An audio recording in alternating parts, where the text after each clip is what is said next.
My name is Lolita. I'm an orca. I've been held captive here at the Miami Seaquarium for over 50 years. But it's not a home. It's a prison, and I fear I will never be released. I was born in the mid-1960s. I had a family who loved me and cared for me. They taught me how to dive and find food. We spent most of our time off the coast of Washington State. We swam with a community of several other orcas. This was our pod. We helped each other out. My life was good. Until August 8th, 1970. Our pod was out looking for food when suddenly there were loud, scary booms. I looked at my parents, and they seemed afraid. They didn't know what was happening. There were noisy, frightening things on the water zooming all around us. Speedboats. It was so loud and disorienting. It was like a nightmare. Then came the nets. They were going after the young orcas like me. Our parents couldn't save us. The speedboats pushed them away. I tried to swim away, but the nets caught me. I was trapped. I couldn't move, and I was so scared. It was chaotic. Eventually, the commotion died down. It looked like they had captured 7 of us. But then I also saw dead orcas. 4 babies and an adult. I was pulled out of the ocean and put in a container filled with water that was barely bigger than my own body. I spent days trapped there, not knowing what was happening. They were taking me somewhere. I had so many questions. Where was my family? Were they looking for me? Would I ever get to see them again? The place they brought me was the Miami Seaquarium, the place that I would never get to leave. At first, I was excited to get out of the cramped container and be able to swim again. But when I finally got out, I found myself in a small tank. And this tank was permanent. When I lived in the ocean, I could swim over 100 miles some days, and I could dive deep into the sea. But this tank was only as deep as I am long, and not much wider. And it wasn't just for me. It was also for Hugo, another orca. He was captured a couple of years earlier, and we were about the same age.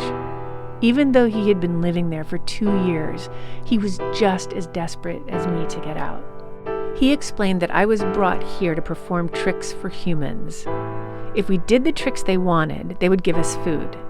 Then we'd have to do them in front of big crowds of people. The rest of the time there was nothing to do but float on the water. That's it.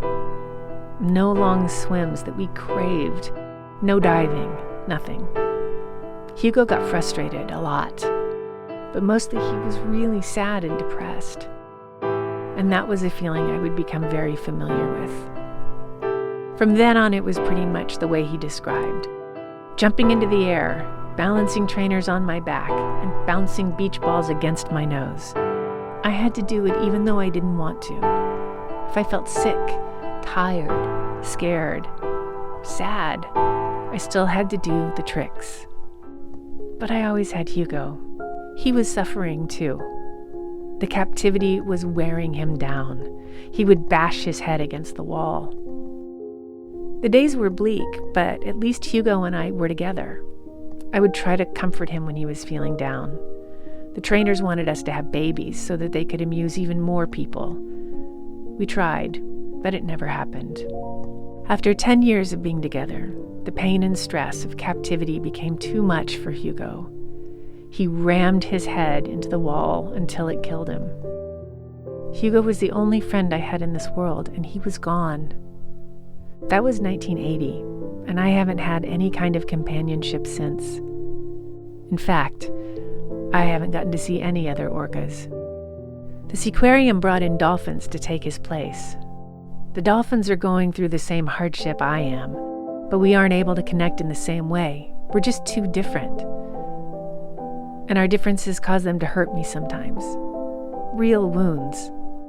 But the trainers don't seem to care very much because the dolphins are still in here with me. I'm stuck inside my head, day after day.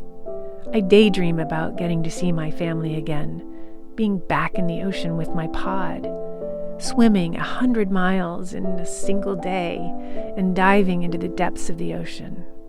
But those things ended for me over 50 years ago, and I'm still here at the Miami Seaquarium.